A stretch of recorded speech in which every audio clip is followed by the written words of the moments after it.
اعوذ باللہ من الشیطان الرجیم بسم اللہ الرحمن الرحیم اینما تکونوا یدرککم الموت۔ اب ظاہر بات ہے کہ قتال سے جی چرانے میں اصل سبب کیا تھا؟ موت کا خوف۔ اب اس کو کھولا جا رہا ہے جو ان کے دل کے اندر ہے۔ اینما تکونوا یدرککم الموت، جہاں کہیں بھی ہوگے موت تو تمہیں آ لے گی، پا لے گی۔ وَلَوْ كُنْتُمْ فِي بُرُوجٍ مُشَيَّدَةٍ، خواہ تم بڑے مضبوط فورٹیفائڈ دلوں کے اندر اپنے آپ کو جا کر محصور کر لو۔ بروج قلعے کے لیے آتا تھا، مشیدہ بہت مضبوط۔ وَإِن تُصِبْهُمْ حَسَنَةٌ يَقُولُوا هَٰذِهِ مِنْ عِندِ اللَّهِ۔ ان منافقین کا ایک اور طرز عمل دیکھیے، اگر مسلمانوں کو کوئی اچھی شے مل گئی، کوئی فتح ہو گئی، کوئی اور خیر آ گیا، حضور کی تدبیر کے اچھے نتائج نکل آئے، تو اسے حضور کی طرف منسوب نہیں کرتے تھے۔ کیا کہتے تھے؟ ان تصیبہم حسنۃ یقولوا ھذہ من عند اللہ، بڑا اللہ کا فضل ہوا، بڑا اللہ کا کرم ہوا، اللہ نے کیا ہے۔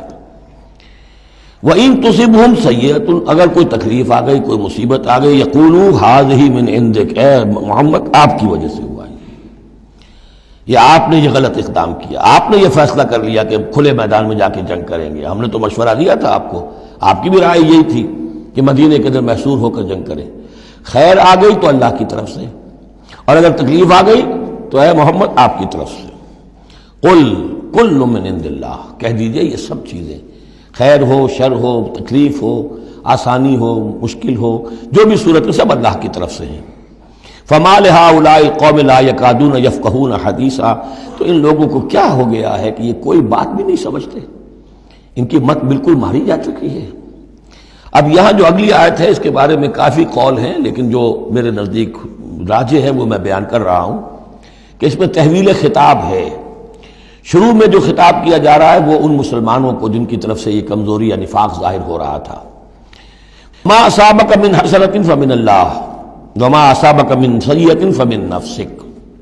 دیکھو اے مسلمان، جو بھی کوئی خیر تمہیں ملتا ہے تمہیں یہی کہنا چاہیے اللہ کی طرف سے، اگرچہ خیر بھی اللہ کی طرف سے اور شر بھی اللہ کی طرف سے۔ یہ تو جو ہمارے ایمان کا ہے وہ ایمان مفصل، والقدر خیرہ وشرہ من اللہ تعالی والبعث بعد الموت، ہمارا ایمان اس پر ہے۔ لیکن طریقہ کیا ہے انسان کے لیے، ادب کیا ہے، صحیح کیا ہے؟ وہ یہ ہے کہ خیر ملے اللہ کا فضل ہے، اور اگر کوئی خرابی ہوئی ہے میری کسی غلطی سے ہوئی ہے، مجھ سے کوئی کوتاہی ہوئی ہے، مجھے اللہ تعالیٰ نے کوئی تعدیب فرمانی چاہیے۔ وَأَرْسَلْنَاكَ لِلنَّاسِ رَسُولًا، اور اے نبی ہم نے آپ کو تو لوگوں کے لیے رسول بنا کر بھیجا ہے۔ ایک یہ قول ہے کہ اس میں تحویل خطاب ہے، ایک یہ کہ درمیانی ٹکڑے میں بھی خطاب تو حضور سے ہی ہے لیکن استجاب کے انداز میں، اچھا تو جو انہیں خیر مل جائے تمہیں وہ تو ہے اللہ کی طرف سے، اور جو کوئی برائی آ جائے تو اے نبی آپ کی طرف سے ہے۔ کیا بات یہ کہہ رہے ہیں جبکہ اللہ نے آپ کو تو رسول بنا کر بھیجا ہے؟ تو یہ دو تعبیریں ہیں اس کی، میرے نزدیک پہلی تعبیر راجح ہے۔ وَكَفَىٰ بِاللَّهِ شَهِيدًا، اور اللہ تعالیٰ کافی ہے گواہ کے طور پر یا مددگار کے طور پر۔ مَن يُطِعِ الرَّسُولَ فَقَدْ أَطَاعَ اللَّهَ، جو کوئی اطاعت کرتا ہے رسول کی، جس نے اطاعت کی رسول کی اس نے اطاعت کی اللہ کی۔ یہ ٹکڑا بہت اہم ہے، اس لیے کہ اس کے ساتھ ہی آپ حدیث اپنے دماغ میں ٹانک لیجئے، اپنے ذہن میں، اس لیے کہ یہ جو کام تھا سارا کا سارا ایک جماعتی زندگی کے تحت ہو رہا تھا، اور اس میں رسول جو ہے صلی اللہ علیہ وسلم وہ جنگ میں ہے تو کمانڈر ان چیف ہے، لیکن کمانڈر ان چیف کے ساتھ دوسرے چھوٹے کمانڈرز بھی تو ہوتے ہیں، میمنہ پر، میسرہ پر، قلب پر، عقب پر، ہراول دستے پر کون ہے؟ لہذا چین ہے یہ اطاعت کی، سم اطاعت کی، کہ حضور نے فرمایا من اطاعنی فقد اطاع اللہ، وہ تو یہی بات آ گئی، من یطع الرسول فقد اطاع اللہ، من اطاعنی فقد اطاع اللہ ومن عصانی فقد عصى اللہ۔ جس نے میری اطاعت کی اللہ کی اطاعت کی، جس نے میری نافرمانی کی اللہ کی نافرمانی کی۔ ومن اطاع امیری فقد اطاعنی، جس نے میرے مقرر کردہ امیر کی اطاعت کی اس نے میری اطاعت کی۔ ومن عصى امیری فقد عصانی، اور جس نے میرے معین کردہ امیر کی مخالفت کی یا اس کی نافرمانی کی اس نے میری نافرمانی کی۔ تو یہ چین چلے گی اوپر سے نیچے تک، جو بھی جماعت ہوگی، لشکر ہوں گے، اس میں جو ہے رینکس ہوں گے، اس میں کارڈرز ہوں گے، اسی طریقے سے یہ سم و طاعت جو ہے اس کی ایک زنجیر چلتی چلی جائے گی۔ ومن تولی فما ارسلناک علیہم حفیظا، اب جو اس سے منہ موڑ دیں، روگردانی کریں، تو اے محمد صلی اللہ علیہ وسلم، ہم نے آپ کو ان پر داروغہ بنا کر یا ذمہ دار بنا کر نہیں بھیجا ہے، وہ پھر اپنا معاملہ اللہ کے ہاں جا کر وہ خود اس کا محاسبہ جو ہے فیس کریں گے۔ وَيَقُولُونَ طَاعَةٌ، اور ان منافقوں کا حال یہ ہے کہ آپ کے سامنے تو کہتے ہیں طاعہ، ٹھیک ہے آپ نے جو فرمایا قبول ہے، ہم اس پر عمل کریں گے۔ فَإِذَا بَرَزُوا مِنْ عِنْدِكَ، جب آپ کے پاس سے جاتے ہیں، بَيَّتَ طَائِفَةٌ مِّنْهُمْ غَيْرَ الَّذِي تَقُولُ، اور اب ان میں سے ایک گروہ جو ہے وہ جا کر ایسے مشورے آپس میں شروع کر دیتا ہے جو خلاف ہے اس کے جو وہ وہاں کہہ کر گئے ہیں۔ سامنے تو ہو گئی، بعد میں جا کر جو ہے ریشہ دوانی، سازش۔ واللہ یکتب ما یبیتون، اور اللہ لکھ رہا ہے، نامہ اعمال ان کا تیار ہو رہا ہے، وہ جو بھی مشورے کرتے ہیں۔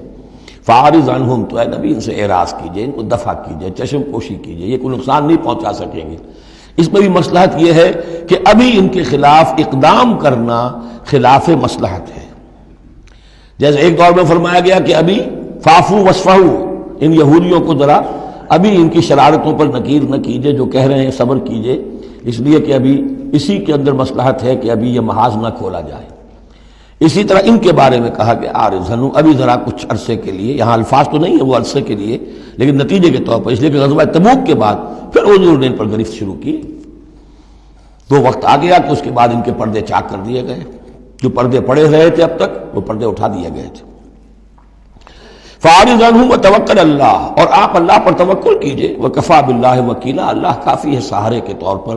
یعنی ان کی یہ ریشہ دوانیاں، ان کے یہ مشورے، ان کی یہ سازشیں، یہ سب جو ہے پادر ہوا ہے، اور یہ سب نسیاں منسیہ ہو جائیں گی، آپ فکر نہ کیجئے۔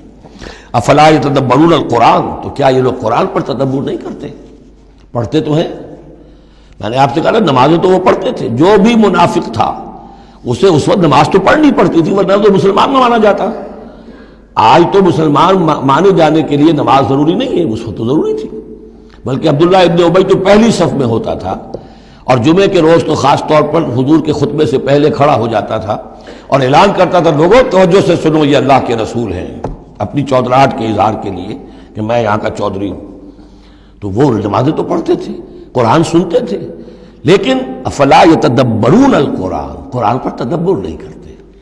یہ قرآن ان کے سروں پر سے گزر رہا ہے، یا ان کے ایک کان سے داخل ہو کر دوسرے کان سے نکل رہا ہے۔ وَلَوْ كَانَ مِنْ عِنْدِ غَيْرِ اللَّهِ، اگر یہ اللہ کے سوا کسی اور کے پاس سے آیا ہوتا، لَوَجَدُوا فِيهِ اخْتِلَافًا كَثِيرًا، تو اس میں بہت سے تضادات وہ پاتے۔